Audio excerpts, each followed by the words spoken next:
page 490 et 491 ka Tafsir al Quran de Surah 43.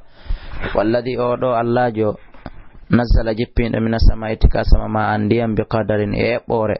fa ansharna min sakitira min wurnitira bi sabuɗa ndiyam baldata leydi maytan yorunondi kadhalika ko noon to hurde a juuna onon kadi woni ko yaltinirte ɗon kaga buruji. Walladhi odo Allah jo khalagal azwaja taguɗo noneji ɗin kullaɗi fof wa ja'ala lakum waɗani min alfulki immorde laaɗne wal an'ami e nemora ɗimma tarkabuna konko waɗɗoto ɗon litastawu fi yon fotondir hara nayon bako nayon ampo ala zuhuri e hoore babbe mum ɗen he thumma tadkuru refti jantoɗo ni'mata rabbikum nema jomi mon kon idha stawaytum sollanni fotondirde alayhi e hoore mum wa taqulu wi on subhanalladhi sena e wodani oɗo Allah jo sakhara lana ɗeltanɗo men hada oɗo puccu oɗo mbaɗɗateri wama kunna men wonali lahu wonande ɗum ɗo mukrini komin wawnoɓe julkodirde hoore amen wa in komin wawnoɓe ɗeltande ɗum hoore amen mukrinin wa in ana menen ila rabbina ko faade ka jomi amen lamun kalibun won komin ruttoto wa jaalu lahu ɓe waɗani Allah min ibadi morde jeeya makko ɓen juzu an geɓal innal insana ande no neɗɗo la kafurun ko dulluɗo mubin feññinɗo e dulledi ndin kadi e yeddendi ndin amittakhadha kahara o jogitike mimma yakhluqu immorde konko tagi banatin ɓiɓɓe rewɓe amittakhadha ka kanko Allah o jogitoto mimma yakhluqu immorde ko tagi ko banatin ɓiɓɓe rewɓe suɓano ɗum ɗon hoore makko to asfakumo suɓano ono bilbanina ɓiɓɓe worɓe haqqille jaɓata ɗum wa idha bushira si weltinirama si humpitama ha ɗum goɗɗo e maɓɓe bima daraba konko ɓe waɗani lirahman wonande Allah mathalan e misal zolla yeyno wonta waju yeesa makko ngo musu waddan ɓawlu ngo kiron o wata kanko kasimun ko moɗɗo tikkere nden a konno ɓe waɗanta ɗen ɓiɓɓe ɗon Allah awaman yunashaw e ko on cuɗirteɗo fil hilyati e cuɗari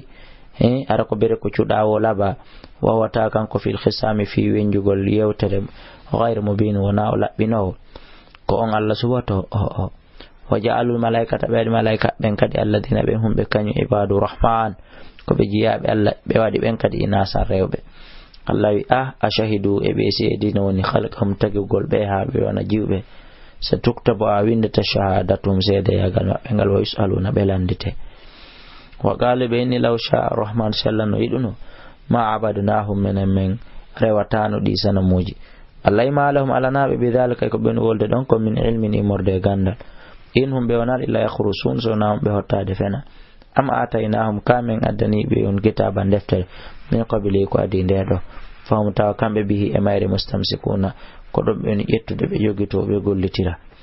bals koni qalu ɓe wi inna men wajadna men tawi abana babiraɓe amen ɓen ala ummatin e dow dina wa inna menen kadi ala sare mi dow batta maɓɓe muhtaduna meɗen yentinde ɗon waylite wa kadhalika ko wanoni ma arsalna men laale min qablika immorde ko additima fi qaryatin e nder saare wo min nadini immorde wajotoɗo illa qala sona wi ay mutrafu anni minaɓe saare nde inna men wajadna men tawi abana babiraɓe amen ɓe ala ummatin e dow dina wa inna menen kadi ala sare mi dow batta ɓe ɗo muhtadun meɗen yentinde qala wi awalaw ji'tukum e haysi mi addani on mbiyada ko ɓuri fewde mimma wajattum immorde konko tawruɗon alay e dow mum ha ba akum babiraɓe mon ɓen kalɓe inna menen bima arsiltum bi kala ko neldaɗo e mum kafiruna min yeddi Allah daali ko haɗon min muññinoɓe fantakamna minhum min letti ɓe no fanzur ndaari kayfa kana kono latode aqibatul mukazzibina battane fenoɓe aqibatul mukaddibin ko ɗum woni battane fenoɓe ɓen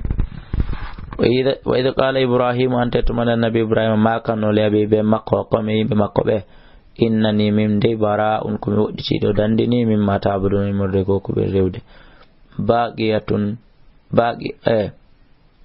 illa alladhi sonara kon Allah jo fatorani taguɗola fa innahu on ɗon do se adini miɗo andi aray ko fewnila wa ja'alaha Allah waɗingol konngol kalimatan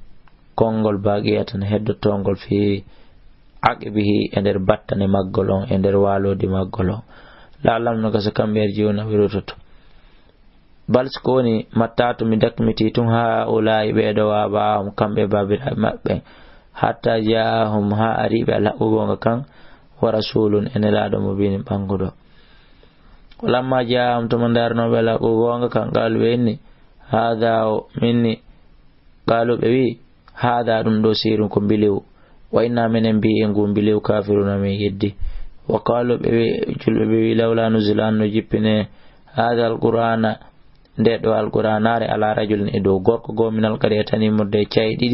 cayɗen ɗiɗi azimin mawnuɗe ɗen ɗiɗi ko makka e taifi on ko ɓe faandi allah wi ahum eko kamɓe yaqsimunan kun sendude rahmata rabbika yurmede jomande ka ko menen nana ko menen kasam nan ko men sendi bayna makko ne maɓɓe maishatam ngureji maɓɓe ɗin filayati duniya e nder gurdam aduna ɗam wara fana men ɓanti badam yoga e maɓɓe fawga badne sengudo yoga darajatin darjaji ɓurdarji liyattakhidha fi jogito baduhum yoga e maɓɓe badan yoga wara fana men ɓanta kadi fawga kom sengudo moɗon wara fana men ɓanti badam yoga e maɓɓe fawga badan sengudo yoga darajatin darjaji ɓurdarji liyattakhidha fi yo jogito baduhum yoga e maɓɓe badan yoga sukhriyan jaleteɓe